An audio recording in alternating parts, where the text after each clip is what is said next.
Čaute ľudia, vítajte u ďalšieho videa. V tomto videu si otvoríme kolektorku za 20 €. Vopred sa ospravedlňujem za troška horší zvuk, pretože som nemal žiadny set alebo nejaké miesto na natáčanie takýchto videí.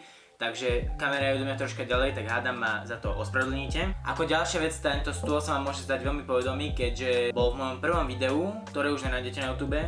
A bol aj v prvom alebo druhom videu, ktoré ešte nájdete na mojom kanáli. Takže pokiaľ bude nejaký unboxing alebo niečo také, tak to budem točiť v tomto setupe. Každopádne toto video nie je o tomto stole, aj keď by mohlo byť. Ale je o tomto balíku.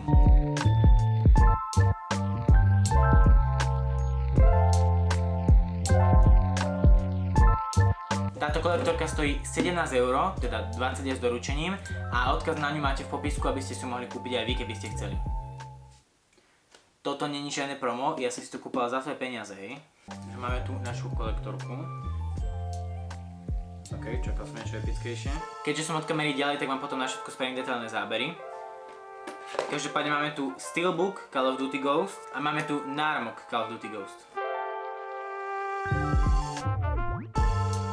V Steelbooku máme samozrejme hru a nejaké tie papieriky k tomu.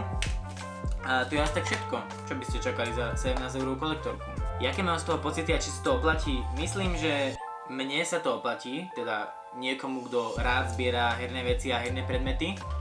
Ale čakal by som niečo viac, čakal by som tam ešte nejakú nášivku alebo niečo také. Každopádne najviac sa mi páči krabica, uznajte sami, tá sa bude úplne leskom na mojej poličke v budúcich videách. A to je všetko, takže krabica, Steelbook a náramok. Do budúcna vám v nejakých videách ešte poviem, jak je na tom ten náramok, pretože bojím sa, že bude troška nekvalitný. To by bolo všetko pre toto video, pokiaľ si chcete kolektorku kúpiť, máte link dole v popise a vidíme sa na budúce, čaute.